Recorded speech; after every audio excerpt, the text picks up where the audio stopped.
Hi, Facebook. Welcome to the Twin Cities Real Estate Show. Following up with last week's topic of the psychology of buying a home, we're going to do the psychology of selling a home. And we have the new Smart Seller book. Very All right, nice. we're going to hopefully Field, have field manual. the field manual. Yes. Hopefully have PDFs ready to send out for people who want their copy by the time the show airs on Sunday. We should have that. It'll be a Valentine's Day gift. Yeah, there you go. Nice. I like it. Free. Hit us up if you want it. If this is something you're interested in, those watching on Facebook, just type in that you want a copy. We'll get it out to you as soon as it's ready. All right, you guys ready for the show? Anybody, make sure you stick around for the after show because I'm sure today's topic, we won't be able to cover everything during the live recording. All right. And we got a joke for everybody at the end. There you go. All right.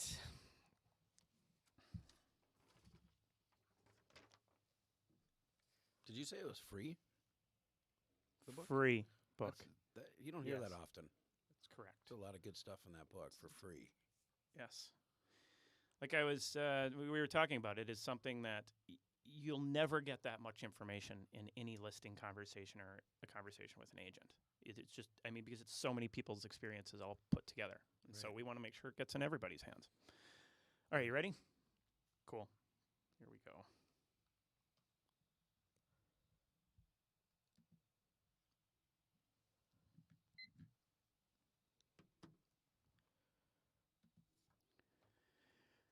Are you thinking about buying or selling a house, or just want to know what might be going on with one of your biggest investments? Then come hang out with us for a little while. Hi, I'm Kirk Duckwall, and welcome to the Twin Cities Real Estate Show, sponsored by Bricks Real Estate Network Title, Eric Bloomstrad and Chad Prevey with Bell Bank Mortgage, and James Tolfson with Country Financial. If you have any questions for us, give us a call at 651-303-0019. Again, 651-303-0019. You can also check us out anytime at brickstwincities.com. or type in Bricks Real Estate on Facebook. Watch us record live most Tuesdays around the noon hour. Today, we're going to be talking about the psychology of selling a home. That's following up after last week's topic of psychology of buying a home. And we have a new book that we've been talking about, which is the Smart Seller. We've got it, finally came out. And so if you would like a copy, hit us up. Call us at that 651-303-0019. Or you can email us at support@brickstwincities.com.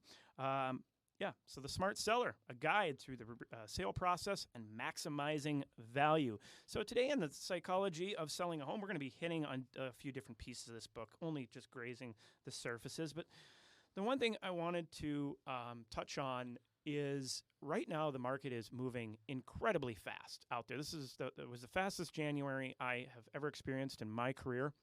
Danny, would you say the same? I was reading an email. Say that one more time. The fastest January I've ever experienced in my career. Oh, it's insanity. Yeah. Yes.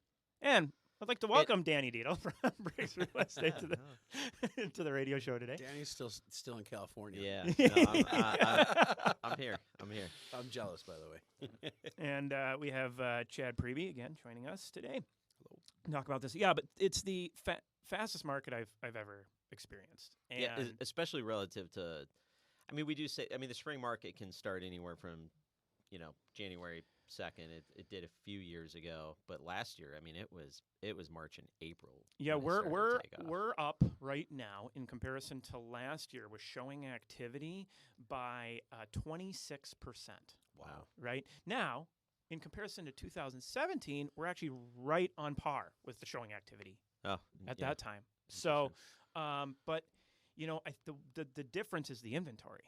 Yeah. Right, that the lower inventory is keeping that total number of showings or the total number of listings down. Right. So, Just an anecdotal piece on that. There was a house in Richfield listed at $325. So Super Bowl Sunday, February 2nd, 20 offers. Yeah. Wow.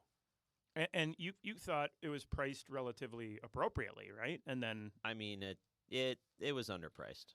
okay, So, yeah, but it was, it was the best house on the market, so Okay. it attracted just a everybody. Ton of interest. You know, Well, yeah. I mean, and I talk about that with sellers, especially if we're dealing with different brackets, to put it at that bracket just to drive activity, even if it's a little underpriced. Yep. Right.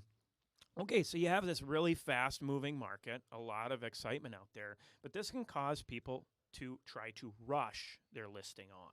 And this is one of the biggest errors that a person can make, because it sets up for one, if not more, of the top 5 mistakes that can happen.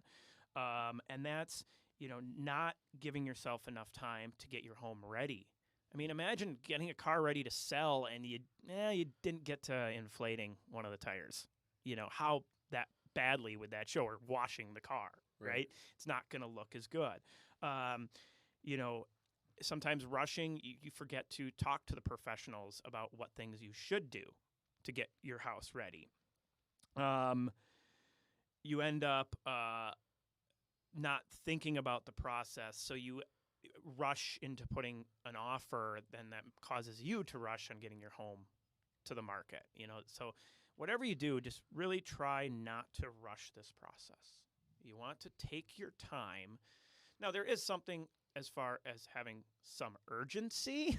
There's a difference, right? Right. Hey, the market's going to be good through March or April, so if you're starting now, let's go for that March or late March, early April listing date. Yeah. Now, Yeah, because there is the as we've seen the last couple years, what tends to happen is buyer fatigue does set in. Yeah. So you got 20 people bidding on one house. There's going to be a whole bunch of people, like every year, that lose the game of musical chairs here and don't end up with something. So taking advantage of that spring market. And then the summer markets, I mean, they can still be good, but it's a nowhere lot. near. Well, it's about half the summertime activity levels. Even though the sale prices are higher, the activity levels are about half. So that multiple offer situations, you just don't see them as often. Right. Yeah, I almost brought that up in the Bricks Report video. Was if we're starting this early, it's going to end early. Usually, or slow down earlier. Right. I mean, you only have so many buyers, right? And you Exactly. get that buyer fatigue out there. And plus, people get into their summer activities, vacation or going up to the cabin, kids' activities, so on and so forth. So yeah, I mean, don't be in a rush, but on the same hand, don't procrastinate. Yep.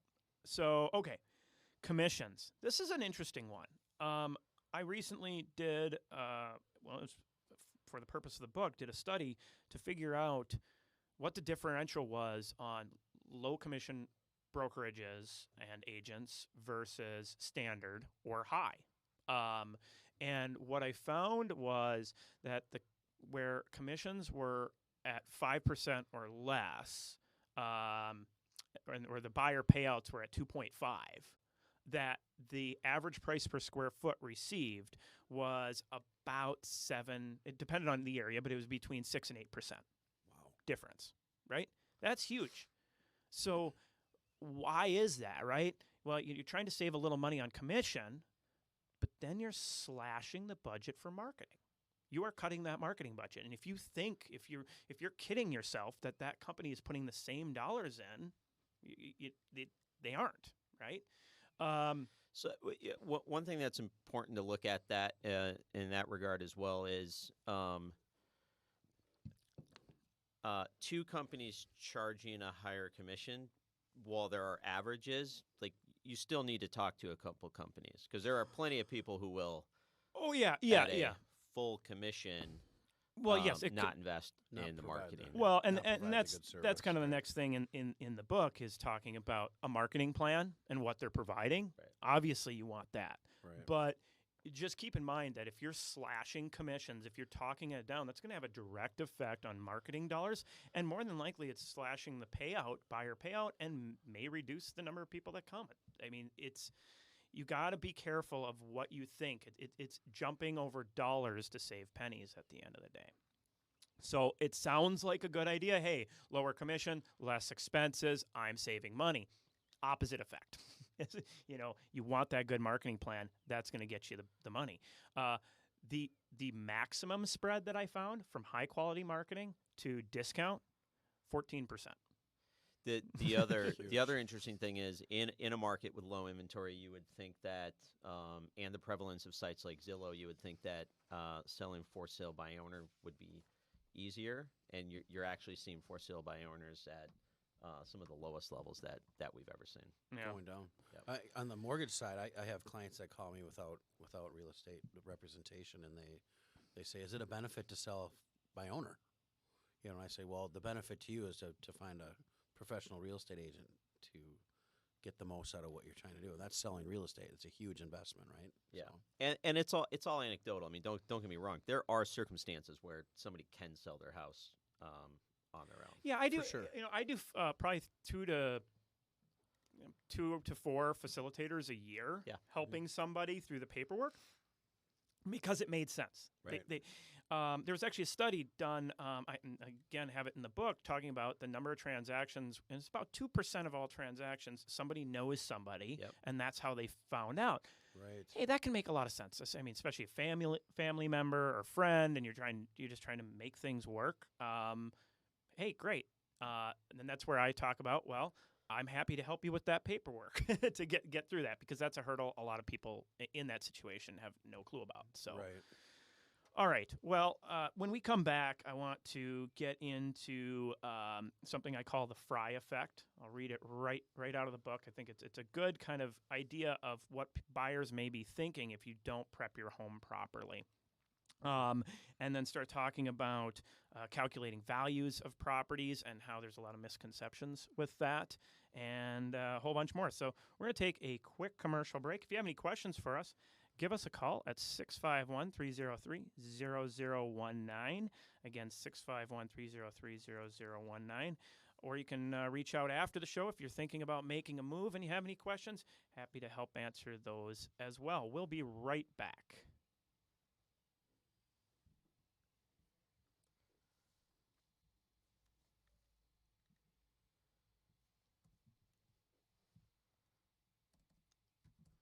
There we go.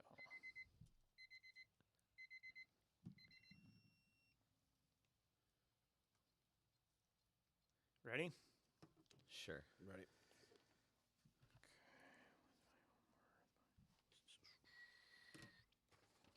I have a client. No matter how many times I email him, calls me Denny Denny? instead of Danny. Denny? Is it an accent thing? This is an email. Okay. Yes, I should have picked up on that. All right. No accent. You put in those little funny things, you know, like Swedish lettering. Yeah. Libby, Lily, same thing. Here we go.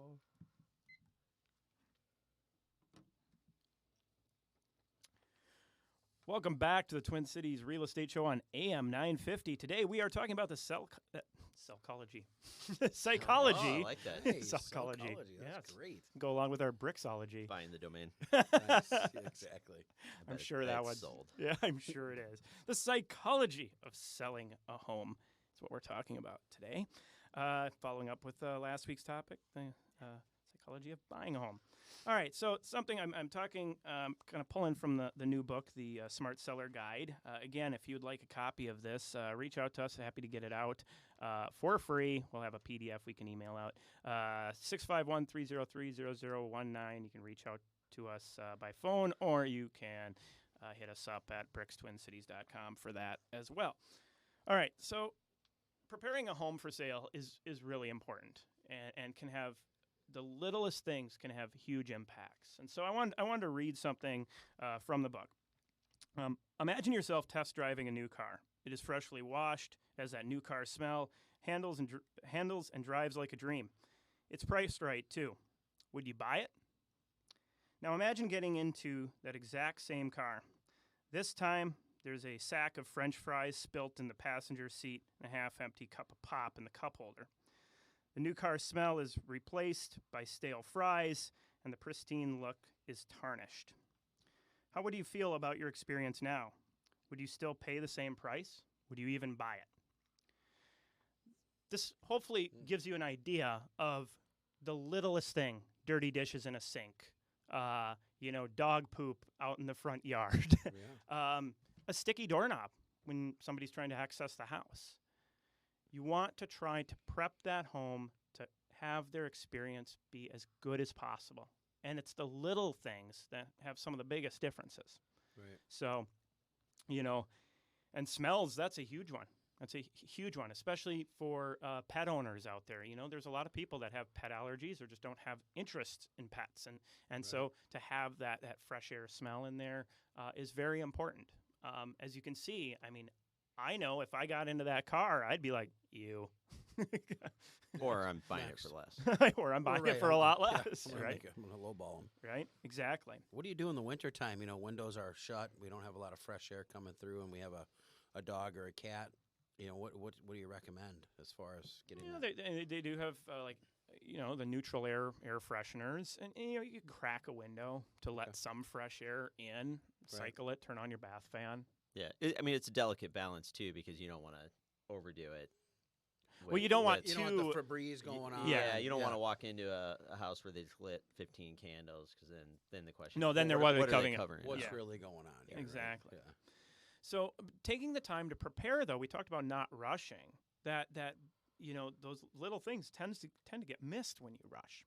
Mm-hmm. And so taking your time to do the right things, talking to your real estate agent, doing that walkthrough about what to do. We have a list of kind of the common stuff, but every home is unique in what you want to take care of and that order of priority. All right. Let's see.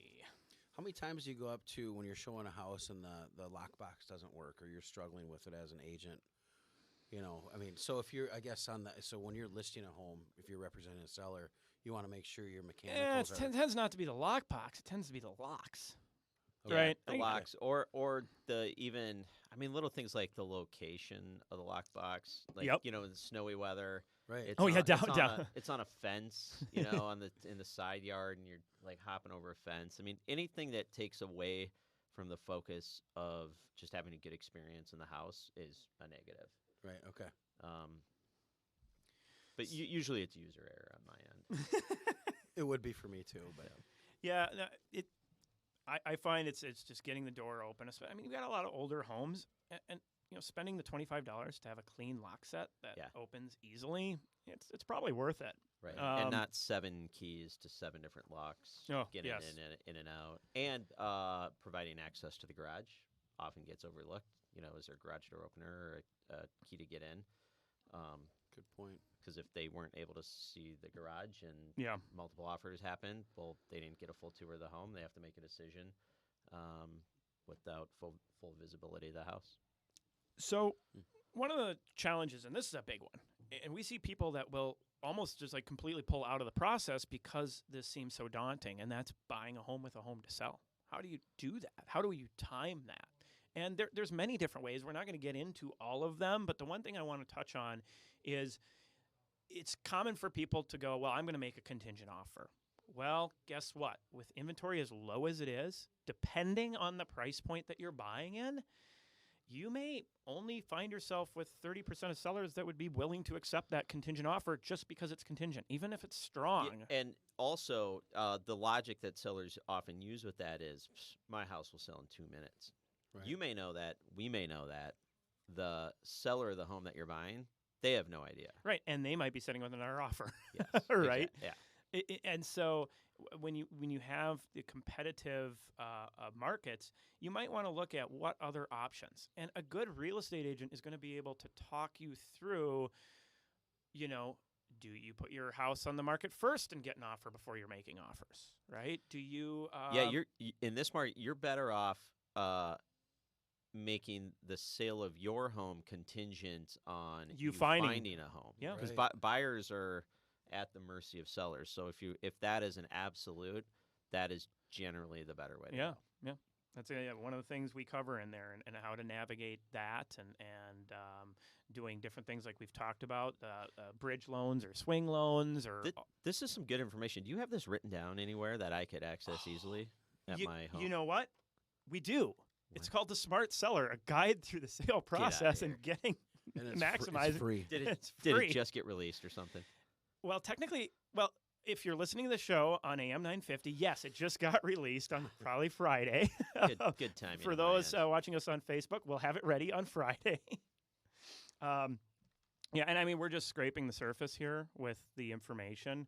One of the things I'm going to be telling my sellers is, would you like to make $20,000 more on your, or would you read a book for $20,000 more on your home sale? My guess is the answer is going to be yes, and I'm going to go, here you go, right? I hope so. And to alleviate a ton of stress, because what is in the guide is meant to help, just like, oh, this is how you do it. This is the way to do it and get it done. And it talks about like the 5 stressors. What Zillow released, I think when we were there for the conference, the 5 stressors. Not knowing when a home is going to sell. Well, guess what? A good agent is going to be able to tell you when your home will sell. Being uncertain what price it should sell for. A good agent is going to be able to tell you that, right? What improvements to make? Well, some of that we cover in the book, but again, an agent's going to help you through that. The concern of what do you do if an offer falls through? Guess what? Not too many of that doesn't happen if you're vetting your offers properly. And we discuss that in the book as well. Timing the sale with a new purchase. Cover all of that in there. So what we wanted to do was build a guide around solving the 5 biggest stressors in there. Right. Okay, so I wanted to touch on this one, showing expectations and timing and time on market. There's technology out there. This is a huge stressor for a lot of people. Hey, how did the showing go? Did we get feedback on that? Hey, we've been on the market for 5 days. Why don't we have an offer yet, right? There's the technology to go in your neighborhood. The average days right now is 30. That's the average. That is the expectation you should be building around that. And you can go through that with your agent as you're setting that up. How many showings should you get in that amount of time? The technology is there to see exactly how many showings are happening on the average properties if prepared properly. And that takes away so much stress from a seller. Oh, okay, 30 days. Okay, so average, I will say it's interesting. In rural areas, you see showing activity that it's only taken like 9 to get a property sold. But then around here, it's like 23. Yeah, showings. and it's all circumstantial. So just an anecdotal one, I listed a condo on Lake Harriet recently, and we were on the market for about 2 weeks. Small space, but lake views, special but unique. And what ended up happening is a little over 2 weeks in, we ended up with 4 offers in one day. Yeah, I mean, it can just take a little time. Yeah, it's not always day one. You got to remember when you see that. And then that was part of the reason I put it in here. When you see that house next door or 3 down that sells in 2 days, remember, that could be a fire sale situation. And sometimes what I call an unintentional fire sale. Yeah. Maybe the agent just underpriced it, right? You need to go off of what are real expectations. So taking that time to go through that information is hugely important so you can maximize that value. Well, hopefully you found this information helpful. Again, if you'd like a copy of this guide, The Smart Seller, it's free. Give me a call, 651-303-0019. Again, 651-303-0019. Or hit us up at brickstwincities.com. Just reach out through the contact. We'll be back again next week. Thanks, guys, for coming in. Thank you.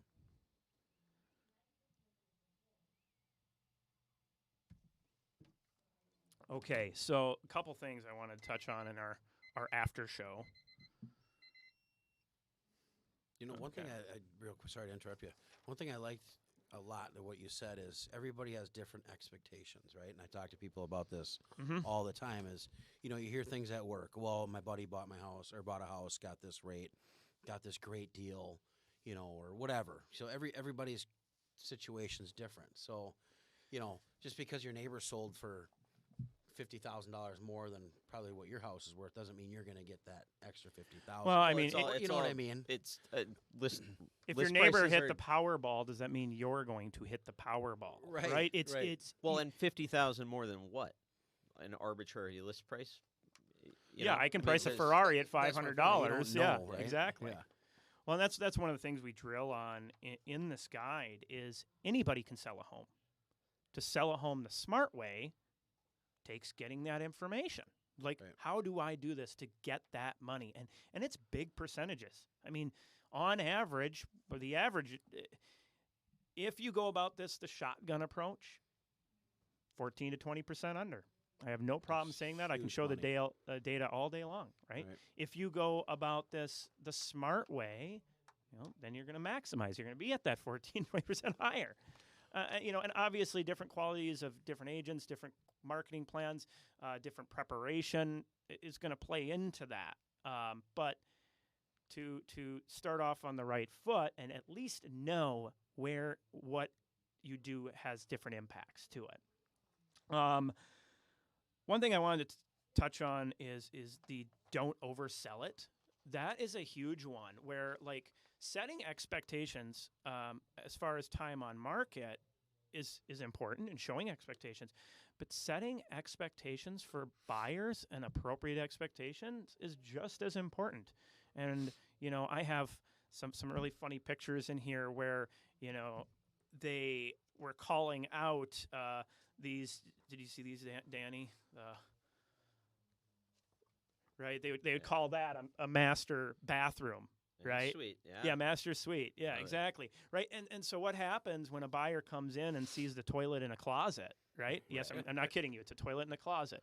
Or the murder shower in the basement. Right. The murder shower in the basement that they're calling a 3/4 bath. Right. You set an expectation for something and then you completely let them down. Whereas if you just say nothing about that space at all and let them go, hey, there's an extra toilet down here.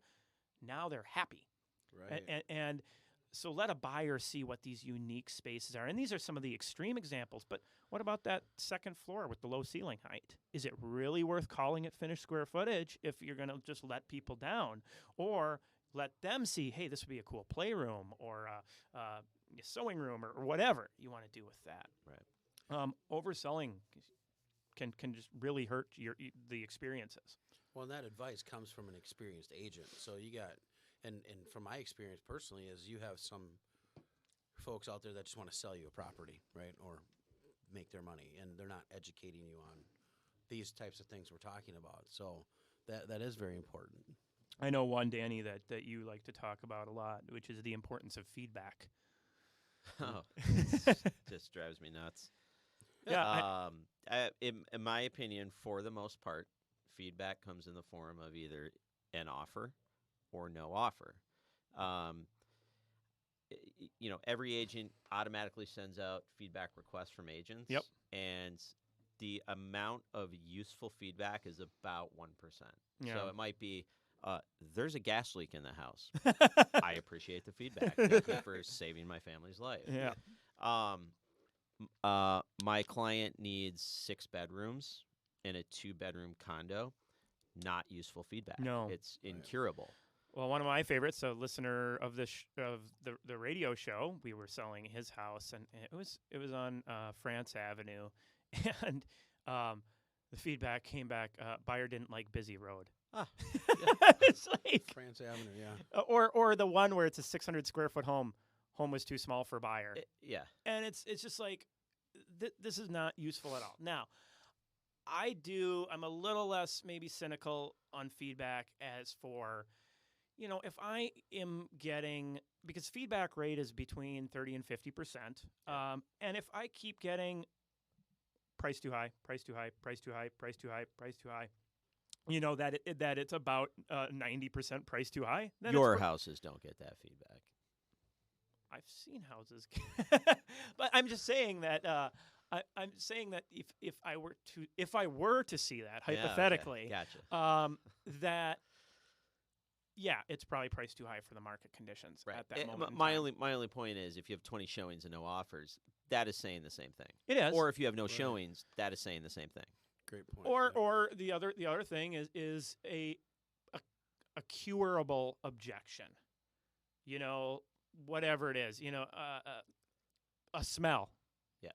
That is in the home, right? That's a curable objection, Right. typically, But- or but the my- worn down my, carpet. My only Right. argument with that is a good listing agent already knows those things. And probably already told. Already either dealt with a seller. So what's frustrating is the constant request for feedback to reiterate it to the listing agent's client. Well, I don't work for the seller. In my opinion, the longer that home stays on the market, it may now come down in price to a point where it is now beneficial for my buyer to go in. So yes, we cooperate with each other, but if I'm representing the buyer, I am not working for the seller. I am Right. not looking out for their best interest. I'm just not. I'm looking out for my client. Well, So and that's Sure. the if I'm going to write a offer on a home, if I'm seriously interested, I'm not submitting feedback, and No. I'm not going to tell you that I'm going to do that. Well, I'm going to show my my, hand. my favorite is Right, it's yeah. underpriced is an option. Yes, Yeah. What? Yeah. Who is going to provide that feedback? it's under Ever. price. Here's my offer. Like we work together on deals, but we do not represent each other's clients. Right. Are you going to show my buyers a home? We That's talk, fine, yeah, Lizzie? yeah. I we mean, talk about that in the mortgage business with pre-approval letters. They're like, well, we want the dollar amount what they're pre-approved up to. I'm like, well, why would I tell you that? right. No, I'm not I'm showing. never going to tell you what my client's pre-approved up to. I can tell you they're pre-approved to buy the property. Right. Yeah. Well, it blows my mind. I saw one that disclosed their credit score. Pre-approval that had their credit score on it. Dead serious. Wow. Wow. Never seen that. Just got it the other day. Did you hear about the lender in, I want to say it was California, that got they got some bad reviews on like Yelp or something? The lender responded to the reviews by posting their credit scores and Oh boy. like all their personal information. Oh my gosh. How they kept their license, I don't know. I think they were fined like $100,000 or Yeah. something. But that was their response. It was like bad customer service and be like, you had a 530 credit score. Wow. So Chad does not do that. Probably not the best No. way to do that. No. No, I wouldn't do that. Okay, one last thing. And keep in mind, I'm only touching a couple pages here on this book, so there's a ton of great information here. Is overpricing a property and the effect that can have. And it's like, well, it can't hurt to just try this. We can always go down. We can always go down. Now there is something. If I tend to be one to price on the high end of the market estimated range unless I'm bracket pricing. I like to just go for it, but I also am going to test it in pre-list, right? I think that's a great opportunity. What is the interest level in the coming soon for this price that we have, right? And then we can kind of try it out from there. But let's see here. The dangers overpricing. Buyer looking for your home location and square footage. Do you think? Okay, gotcha. So there's 5 things that happen when you overprice and you're not getting the activity, right? So a buyer sees your home and then just immediately assumes it's priced too high for the neighborhood, and they just don't come and look at it. Okay, Check that one off their list. right, check that one off their list. So they're not going to come back and look at it. Now they may come back again when it drops, but now you're building market time. So okay, so the slower, lower showing activity means that you're spending more time on the market than in comparison to the other homes in the area. And then people start to wonder, right? What is it? The additional time on market makes buyers wonder what's wrong with it. We hear it every week with a buyer. Right. Hey, I've seen this one out here. What's wrong with it? It's priced too high. Yep. That's it. It's priced too high.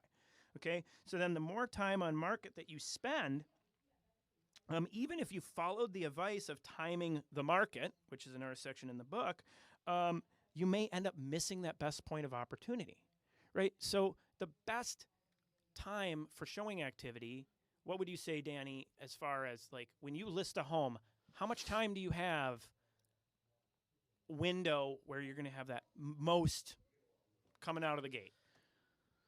Well, statistically, I mean, you should list your home on Thursdays. Yes.